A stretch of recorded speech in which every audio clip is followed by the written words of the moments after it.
A importância da fidelidade. Graça e paz, irmãos, amigos, guerreiros em Cristo, sejam todos vocês bem-vindos ao canal.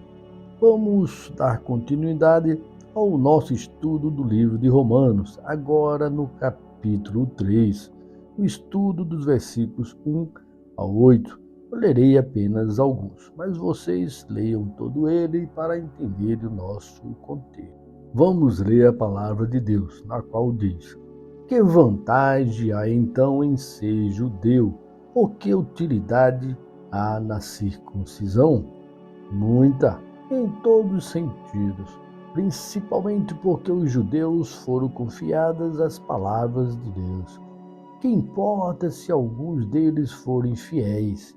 A sua infidelidade anulará a fidelidade de Deus? De maneira nenhuma.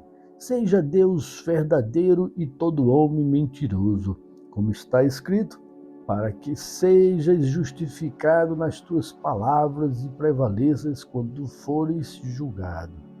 Por que não dizer, como alguns caluniosamente afirmam que dizemos, façamos o mal, para que nos venha o bem? A condenação dos tais é merecida. Para alguns, esse texto é complicado. Vamos então tentar ajudar a entender.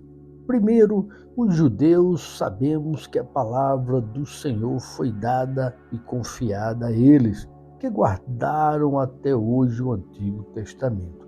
Lógico que foi Deus usando eles, pois sozinhos não conseguiriam, já teriam sido eliminados.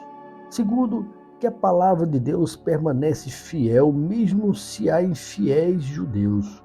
Nenhuma infidelidade dos judeus invalida a promessa do Senhor a toda a humanidade e até a eles mesmos.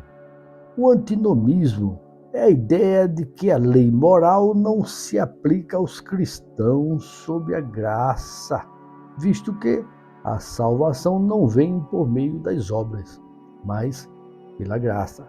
Segundo Barnes, o objetivo da primeira parte deste capítulo é responder a algumas das objeções que podem ser feitas por um judeu a declarações do último capítulo. A primeira objeção é declarada neste versículo.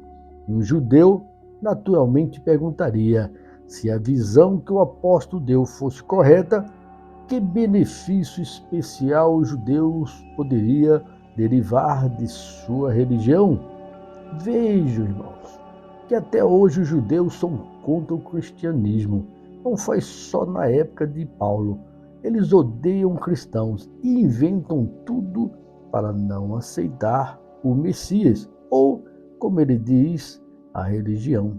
Mas o fato de que Deus os escolheu como seu povo e fez um pacto com eles não implicava que os judeus deveriam ser protegidos da perdição? Era evidente que eles acreditavam que todos os judeus seriam salvos, e essa crença baseava-se em sua aliança com seus pais. Contudo, a doutrina do apóstolo Paulo em Romanos 2, e continua agora no capítulo 3, parece implicar que em certos aspectos os judeus estavam no nível mesmo igual das nações gentias, que, se pecassem, seriam tratados como os pagãos. E, portanto, eles perguntaram de que valor era a promessa de Deus. Não tinha se tornado inútil? Ou seja, acaso Deus é injusto, diz o texto? Não se segue que, se Deus é honrado pelo pecado, seria errado impor punição? Pois os judeus pecam porque se acham escolhidos independente do mal que façam.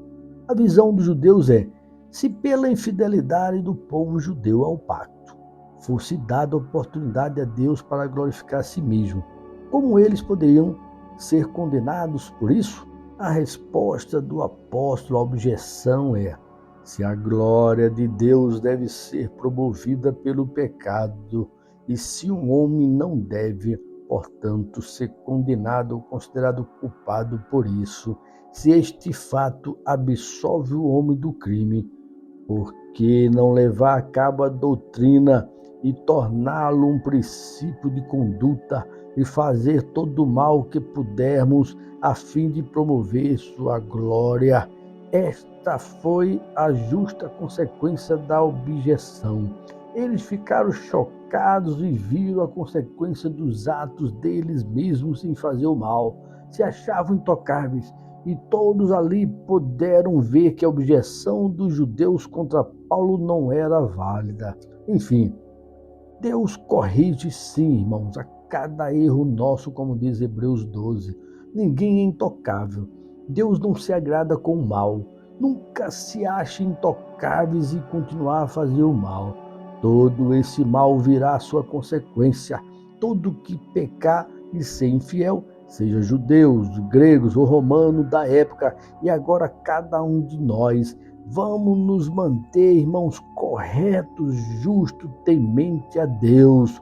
Os judeus não quiseram receber seu filho Jesus. Agora deu à noiva a oportunidade de salvar a igreja do Senhor. Nós estamos agora, Deus da graça, com o Senhor Jesus, mas Ele não esquece dos remanescentes de seu povo. Aqueles que permanecem fiéis a eles serão salvos da ira. Vejam a importância, irmãos, irmãs e ouvintes, de sermos obedientes a Deus sempre. Deus formou a igreja, nós, através de seu Filho Jesus, e logo após ele também restaurará Israel, sim. Mas cabe a nós mantermos fiéis, irmãos, a ele. Vamos levar a palavra de Deus, a palavra do Senhor a todos quanto pudermos. Amém, irmãos? Vamos orar? Deus, obrigado por esse privilégio que é a tua presença em nome de Jesus, Pai. E que possamos entender, Deus, dessa importância da fidelidade ao Senhor. Isso sim, ó Deus. Não acharmos que somos melhores ou maiores. Não acharmos que devemos pecar. Não devemos, ó Deus, ficar longe das consequências. Não, tudo isso virá. O mal que fizermos haverá consequência. Então, Pai, nós somos sim a igreja do Senhor e devemos manter-nos fiéis a Ti. O Senhor sempre haverá os remanescentes, seja com os judeus, seja com os cristãos. Aquele que permanecer fiel até o fim, como nós já aprendemos no estudo deste sábado, que o Senhor dará ao vencedor cada uma daquelas promessas. Deus, obrigado por esse momento, Pai, de oração. Eu deixo cada ouvinte, irmão e irmã em Tuas mãos, em nome de Jesus. Amém. Amém, irmãos? Que Deus abençoe. Tenham todos um excelente